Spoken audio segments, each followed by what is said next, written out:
नमस्कार दोस्तों, मेरा नाम है विपुल राजपुरोहित और स्वागत है विपुल एजुकेशन चैनल पर आप सभी का। दोस्तों, आज से हमने एक नई सीरीज स्टार्ट की है कक्षा 10 की, जो बोर्ड की अब एग्ज़ाम आने वाली है।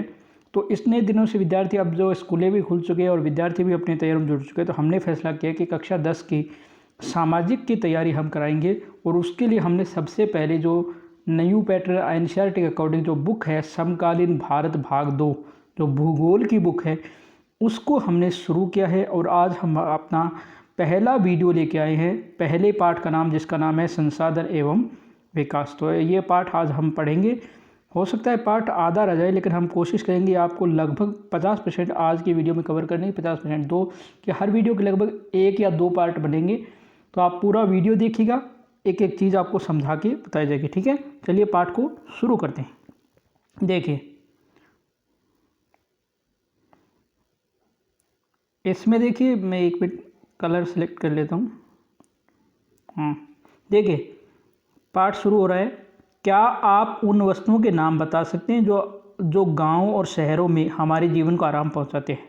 यानी क्या आप उन वस्तुओं के नाम बता सकते हैं जो गांव हैं या शहर में हमारे जीवन को आराम पहुंचाती है? बहुत सारी चीज़ें हैं जो हमें वर्तमान जीवन में सुविधाजनक है, हमें आराम पहुंचाती है, उनके नाम बता सकते हैं। ऐसी वस्तुओं की एक सूची तैयार करें और इनको बनाने में प्रयोग होने वाले पदार्थों के नाम भी बताएं। देखिए, हमारे पर्यावरण में उपलब्ध प्रत्येक वस्तु जो हमारी आवश्यकताओं को पूरा करने में प्रयुक्त की जाती है और जिसको बनाने के लिए प्रौद्योगिकी मतलब तकनीकी उपलब्ध है, संसाधन उपलब्ध, मशीनें उपलब्ध हैं, जो आर्थिक रूप से संभाव्य यानी पैसे रूप से संभाव्य और सांस्कृतिक रूप से, जो संस्कृति रूप से भी मान्य है, एक संसाधन है। यानी संसाधन किसे कहेंगे कि हमारे पर्यावरण में उपलब्ध प्रत्येक वस्तु जो हमारी आवश्यकताओं को पूरा करने में प्रयुक्त की जाती है। यानी कोई भी चीज़ जो हमारी आवश्यकताओं को पूरा कर रही है, वो एक संसाधन है। आपको जानकारी ये होगा कि मानव भी एक संसाधन है। हम जो मनुष्य है वो भी एक संसाधन का काम करते हैं, जिसको बनाने के लिए प्रौद्योगिकी उपयोग यानी तकनीकी भी उपलब्ध है, आर्थिक रूप से भी संभव है, यानी मतलब पैसों के रूप से भी वो उसकी संभावना है, और सांस्कृतिक रूप से उसको मान्यता है। वो क्या है? एक संसाधन है। हमारे पर्यावरण में उपलब्ध वस्तुओं की रूपांतरण प्रक्रिया, यानी हमारे पर्यावरण में जो हमारे चारों ओर का आवरण है, इसको पर्यावरण कहते हैं, में उपलब्ध वस्तुओं की रूपांतरण प्रक्रिया, यानी उसको ट्रांसप्रेशन करने की जो प्रक्रिया, उसकी प्रकृति, यानी उसकी क्या प्रकृति है, उसकी प्रौद्योगिकी, तकनीकी और संस्थाओं का पारस्परिक यानी एक दूसरे से क्रियात्मक यानी क्रिया रूप में संबंध में निहित है। मानव प्रौद्योगिकी द्वारा प्रकृति के साथ क्रियाएं करते हैं और अपने आर्थिक विकास की गति को तेज करने के लिए संस्थाओं का निर्माण करते हैं। मानव जो है तकनीकी के द्वारा प्रकृति के साथ क्रियाएं करते हैं और अपनी आर्थिक विकास की गति, जो अपना आर्थिक विकास है, इसको बढ़ाने के लिए संस्थाओं का निर्माण करते हैं। क्या आप भी अन्य बहुत से लोगों की तरह संसाधनों को प्राकृतिक उपहार समझते हैं? यानी आप भी ये समझते हैं कि ये जो जितने भी संसाधन हैं वो प्रकृति द्वारा हमें गिफ्ट है? ऐसा नहीं है। संसाधन मानवीय क्रियाओं का परिणाम है। यानी बहुत सारे जो संसाधन हैं ये मानव की क्रियाओं का परिणाम है। मानव स्वयं संसाधन का महत्वपूर्ण हिस्सा है, यानी मनुष्य स्वयं जो है ये संसाधनों का एक बहुत ही महत्वपूर्ण इंपॉर्टेंट पार्ट है। वे पर्यावरण में पाए जाने वाले पदार्थों को संसाधन में परिवर्तित करता है, यानी पर्यावरण में जो पदार्थ मिलते हैं उनको संसाधनों में बदलता है तथा उन्हें प्रयोग करते हैं और उनका उपयोग करते हैं। इन संसाधनों का वर्गीकरण निम्न प्रकार से किया जाता है, यानी ये संसाधन को निम्न प्रकार से बांटा जाता है। जैसे सबसे पहले बांटा गया उत्पत्ति के आधार पर वर्गीकरण, यानी उत्पत्ति के आधार पर होगा जैविक और अजैव। ठीक है। साम्यप्यता यानी समाप्ति के आधार पर एक तो होता है नवीकरणीय, यानी नवीकरणीय का मतलब क्या होगा? जिसको हम दोबारा बना सकते हैं। यानी एक संसाधन ऐसे होंगे जिनको आप एक बार उपयोग करने के बाद दोबारा उपयोग कर सकते हैं। एक होता है अनवीकरणीय, जिनको आप एक बार उपयोग करने के बाद दोबारा उपयोग नहीं कर सकते। ठीक है। स्वामित्व के आधार पर, यानी स्वामित्व के आधार पर व्यक्तिगत भी संसाधन होंगे, किसी के पर्सनल है, सामुदायिक यानी बहुत सारे समाज का है, और राष्ट्रीय संसाधन है, और अंतर्राष्ट्रीय यानी विदेशों के संसाधन है। विकास के आधार पर संभावित संसाधन यानी जिनकी भविष्य में संभावना है, विकसित संसाधन जो विकसित हो चुके हैं, और संचित कोष यानी जो संचित रूप में है। ये इस प्रकार के संसाधन है। देखो आप इस चार्ट में देख सकते हो संसाधन, इसको बांटा गया है प्राकृतिक और मानवीय। देखो प्राकृतिक में बांटा गया है आपके, अब प्रश्न जैसे आपसे एग्जाम में पूछ ले कि आपको ये पूछ ले कि संसाधन के प्रकार बताओ, तो 2 प्रकार के हैं, प्राकृतिक और मानवीय। फिर प्राकृतिक की 2 प्रकार, नवीकरणीय, अनवीकरणीय। मानव की 2 प्रकार तो है संरचनाएं व संस्थाएं, मात्रा एवं गुणवत्ता। नवीकरण के प्रकार होंगे सतत अथवा प्रवाह पवन, जैसे पवन और जल है, और अनवीकरणीय फिर जैव और अजैव में बढ़ते हैं, जैसे प्राकृतिक वनस्पति में वन और वन्य जीव है। पुण्य चक्रीय जैसे धातु है, अचक्रीय जैसे जीवाश्म ईंधन जैसे कोयला है उसमें बांटा जाएगा। ठीक है, इस प्रकार ये संसाधनों का वर्गीकरण है। अब हम आगे पढ़ते हैं संसाधनों के प्रकार। सबसे पहले देखो उत्पत्ति के आधार पर जो संसाधन है जैव संसाधन, इनको देखो, इन संसाधनों की प्राप्ति जीवमंडल से होती है, इसमें इनमें जीवन व्याप्त है। यानी जीव संसाधन के जिनकी प्राप्ति हमें जीवमंडल से होती है और जीव में जीवन व्याप्त होता है, यानी इनके अंदर जीवन व्याप्त होता है। जैसे मनुष्य के अंदर जीवन व्याप्त है। वनस्पति जाति यानी जितने भी पेड़ पौधे हैं वह सभी, प्राणी जात जितने भी पक्षी हैं और आपके जो है प्राणी जितने भी, वो मत्स्य यानी मछली जीवन है ही।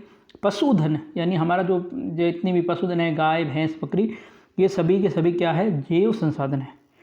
अजैव संसाधन वे सारे संसाधन जो निर्जीव वस्तुओं से बने, अजैव संसाधन ये वे सारे संसाधन जिनके अंदर निर्जीव वस्तुएं, निर्जीव मतलब जिनके अंदर जीव नहीं है, उन वस्तुओं से बने। जैसे चट्टानें हैं, चट्टानों के अंदर है, और धातुएं जैसे सोना चांदी लोहा तांबा, ये सब के सब क्या है, अजैव संसाधन है। ठीक है, तो जैव में आपको ध्यान रखना है कि जिसमें जीव व्याप्त हो तो वह जैव है और जिसमें जीवन व्याप्त नहीं हुआ अजैव है।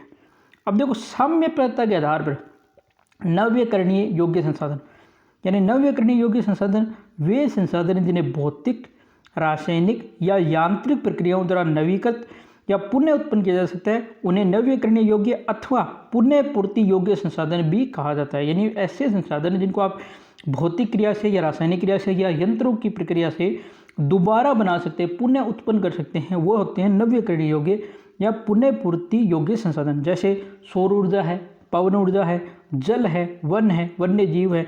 इन संसाधनों को आप सतत अथवा प्रवाह संसाधनों में भी बांटा गया है, यानी इनको सतत और प्रवाह संसाधनों में बांटा गया है।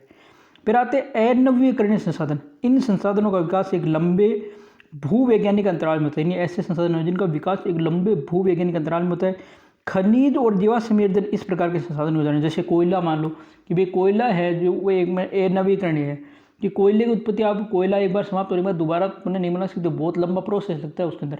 तो उस प्रकार ये सब क्या है, अनवीकरणीय संसाधन जो आसानी से पुनः प्राप्त नहीं हो सकते। ठीक है, इनको बनने में लाखों वर्ष लग जाते हैं। जो अनवीकरणीय संसाधन इनको बनने में क्या लाखों वर्ष लग जाते हैं। ठीक है, इनमें से कुछ संसाधन है जैसे धातुएं हैं पुण्य चक्रीय, यानी कुछ संसाधन है जैसे धातुएं ये पुण्य चक्रीय है, ये दोबारा बन सकते हैं। कुछ संसाधन जैसे जीवाश्म ईंधन यानी कोयला अचक्रीय है, एक बार प्रयोग के साथ ही ये खत्म हो जाते हैं, इसीलिए इनको बचाने रखना चाहिए। फिर है स्वामित्व के आधार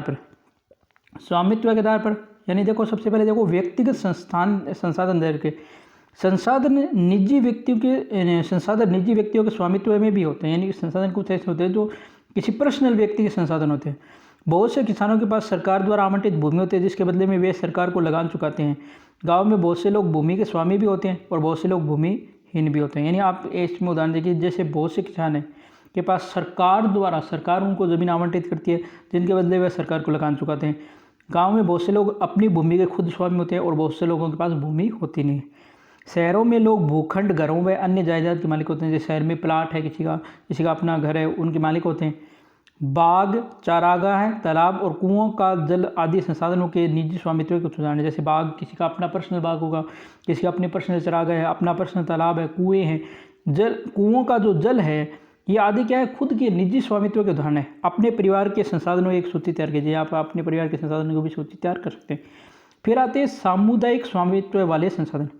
ये संसाधन समुदाय के सभी सदस्यों को उपलब्ध होते हैं, यानी जो इतना समुदाय होता है उसके सारे को उपलब्ध होते हैं। गाँव की सामिलात भूमि, जैसे गाँव की अलग अलग भूमियाँ, जैसे चारण भूमि, जैसे मतलब जहाँ पर पशु वगैरह चरते हैं, वो शमशान भूमि या तालाब, ये क्या है, सामुदायिक संसाधन है। जैसे आपके गाँव है तो वहाँ पर जो तालाब होगा तो उसके अंदर सामुदायिक तालाब, मतलब व्यक्तिगत तालाब भी होते हैं। किसी का कुआं है, पर्सनल उसने बनाया हुआ है या उसके परिवार द्वारा बनवाया गया पहले से कुंड है, तो उस पर उसका अधिकार हुआ। लेकिन एक सामुदायिक तालाब जिसका निर्माण जैसे गांव के हित के लिए किया गया तो वो सामुदायिक तालाब करेगा। और नगरीय क्षेत्र में जैसे सार्वजनिक पार्क है जहाँ पर लोग घूमते हैं वो पार्क है, आपके पिकनिक स्थल हो गए, खेल के मैदान हो गए, ये क्या है, सामुदायिक संसाधन है।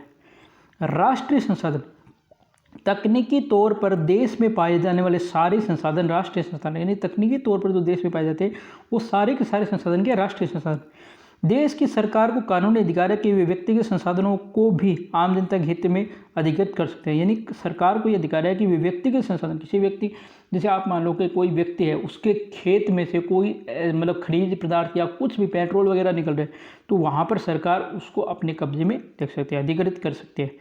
आपने देखा होगा कि सड़कें, नहरें और रेल लाइन व्यक्तिगत स्वामित्व वाले खेतों में बनी हुई है। जैसे मतलब आपने देखा होगा कि सड़क है या नहर है, रेल लाइन, ये सभी व्यक्तिगत खेतों स्वामित्व वाले खेतों में बनी हुई है। ठीक है। शहरी विकास प्राधिकरण को सरकार ने भूमि अधिग्रहण का अधिकार दिया हुआ है। सारे खनिज पदार्थ, जल संसाधन, वन, वन्य जीव, राजनीतिक सीमा के अंदर सारी भूमि और 12 समुद्र में यानी 22.2 किलोमीटर तक महासागरीय क्षेत्र व इसमें पाए जाने वाले संसाधन सारी की क्या राष्ट्र की क्षमता। यानी किसी व्यक्ति, मान लो कि किसी व्यक्ति के खेत से कुछ मतलब खनिज निकल रहा है, चाहे सोना निकल रहा है, चांदी निकल रहा है या लोहा निकल रहा है, तो उस पर क्या सरकार जो है, सरकार मतलब राष्ट्र की संपत्ति होगी, वो उस व्यक्ति की संपत्ति नहीं हो सकती। अंतर्राष्ट्रीय संसाधन, कुछ अंतर्राष्ट्रीय संस्थाएं संसाधनों को नियंत्रित करती है। तटरेखा से 200 समुद्री मील की दूरी से परे खुले महासागरीय संसाधनों पर किसी देश का अधिकार नहीं। यानी 200 समुद्री मील की दूरी यानी अपवर्जक आर्थिक क्षेत्र, यानी उस खुले जो महासागरीय संसाधन, इस पर कोई देश का अधिकार नहीं है। इन संसाधनों को अंतर्राष्ट्रीय संस्थाओं की सहमति के बिना उपयोग में भी नहीं लाया जा सकता। फिर आपके विकास के स्तर पर संसाधन, जैसे संभावित संसाधन, ये वे संसाधन हैं जो किसी प्रदेश में विद्यमान होते हैं परंतु उनका उपयोग नहीं किया गया। यानी ऐसे संसाधन जो किसी क्षेत्र में मौजूद है लेकिन उनका उपयोग नहीं किया गया है। भारत के पश्चिमी भाग जैसे राजस्थान और गुजरात में पवन और सौर ऊर्जा संसाधनों की अपार संभावना है परंतु इनका सही ढंग से विकास नहीं हुआ। यानी जैसे राजस्थान का जो पश्चिमी राजस्थान, भारत का पश्चिमी भाग जैसे राजस्थान है, राजस्थान में भी बहुत सारे क्षेत्रों पर पवन और सौर ऊर्जा के संसाधन की संभावना है, गुजरात में भी है, लेकिन इनका अभी तक इनका सही ढंग से उपयोग नहीं किया, इसलिए इनको कहते हैं संभावित संसाधन। फिर विकसित संसाधन, वे संसाधन जिनका सर्वेक्षण किया जा चुका है और उनके उपयोग की गुणवत्ता और मात्रा निर्धारित की जाती है, विकसित संसाधन कहलाते हैं। यानी ऐसे संसाधन जिनका सर्वेक्षण हो चुका है और जिनके उपयोग की गुणवत्ता और मात्रा भी निर्धारित की जा चुकी है, वे विकसित संसाधन कहलाएंगे। ठीक है। संसाधनों का विकास प्रौद्योगिकी और उनकी संभाव्यता के स्तर पर निर्भर है। जो संसाधन है उनका विकास प्रौद्योगिकी और उनकी जो संभाव्यता उनके स्तर पर निर्भर करता है।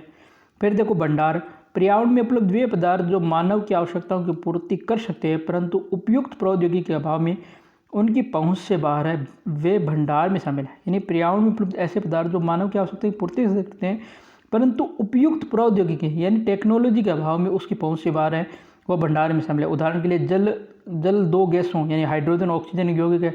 हाइड्रोजन क्या ऊर्जा का मुख्य स्रोत बन सकता है परंतु इस उद्देश्य से इसका प्रयोग करने के लिए हमारे पास उन्नत तकनीकी संसाधन नहीं है।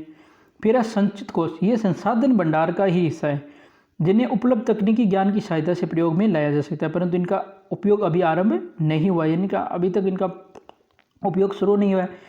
इनका उपयोग भविष्य में आवश्यकता पूर्ति के लिए किया भी जा सकता है। ठीक है। नदियों के जल को विद्युत पैदा करने के लिए काम में लिया जाता है परंतु वर्तमान समय में इसका उपयोग सीमित पैमाने पर। इस प्रकार बांधों में जल, वन आदि सिंचित कोष हैं जिनका उपयोग भविष्य में किया जा सकता है।